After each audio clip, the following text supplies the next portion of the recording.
प्राचीन भारतवर्ष की भूमि पर हस्तिनापुर नामक एक राज्य मौजूद था, जिस पर प्रसिद्ध राजा शांतनु का शासन था। नदी देवी गंगा के प्रति उनके प्रेम के कारण उन्हें देवव्रत नाम का एक पुत्र प्राप्त हुआ, जो बाद में भीष्म के नाम से जाना गया। भीष्म ने अपनी अटूट निष्ठा में एक मछुआरे की बेटी सत्यवती के प्रति अपने पिता के प्यार का सम्मान करने के लिए सिंहासन पर अपना अधिकार त्याग दिया। समय आने पर सत्यवती ने हस्तिनापुर के वंश में 2 पुत्रों को जन्म दिया, चित्रांगद और विचित्रवीर्य।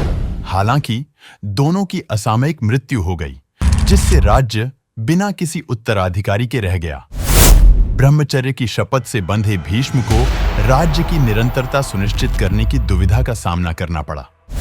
नियोग की प्राचीन प्रथा के माध्यम से उन्होंने आर्षि व्यास की सहायता लेकर उत्तराधिकारियों का जन्म सुनिश्चित किया।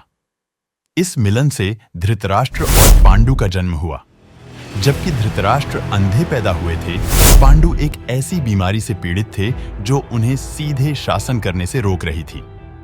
पांडु ने अपनी पत्नियों कुंती और माद्री के साथ 5 पुत्रों पांडवों को जन्म दिया, जिन्होंने हस्तिनापुर के भाग्य को आकार दिया। दूसरी ओर धृतराष्ट्र ने गांधारी से विवाह किया और महत्वाकांक्षी दुर्योधन के नेतृत्व में 100 पुत्रों को जन्म दिया। समय के साथ पांडवों और कौरवों के बीच प्रतिद्वंद्विता बढ़ती गई, जो ईर्ष्या, सत्ता संघर्ष और नैतिक दुविधाओं से भरी थी। तनाव तब अपने चरम पर पहुंच गया जब दुर्योधन ने छल के माध्यम से कुख्यात पासे का खेल रचा, जिसमें पांडव अपने राज्य सहित सब कुछ हार गए। 13 वर्षों के लिए निर्वासित पांडवों ने अपनी उचित विरासत का दावा करने के लिए लौटने से पहले कई परीक्षणों और कष्टों को सहन किया। फिर भी दुर्योधन ने 1 इंच भी जमीन देने से इनकार कर दिया, जिससे भारतवर्ष प्रलयकारी कुरुक्षेत्र युद्ध में डूब गया। युद्ध के मैदान में वीरतापूर्ण पराक्रम, दुखद नुकसान और प्रतिबिंब के मार्मिक क्षण देखे गए, जब विरोधी ताकतें वर्चस्व के लिए भिड़ गईं। अंत में धार्मिकता की जीत हुई, लेकिन अपार बलिदान के बिना नहीं। युधिष्ठिर को राजा का ताज पहनाया गया, लेकिन जीत कड़वी थी। युद्ध की गूंज और महत्वाकांक्षा की कीमत से ग्रस्त थी।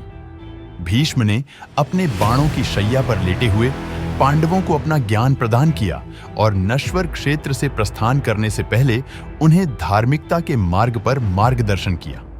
महाभारत पात्रों और कालजयी शिक्षाओं की अपनी जटिल टेपेस्ट्री के साथ याद दिलाती है और प्रेरित करती है धर्म और अधर्म के बीच शाश्वत संघर्ष की मानवता और सत्य और सदाचार की अंतिम जीत। आपको हमारी कहानी कैसी लगी?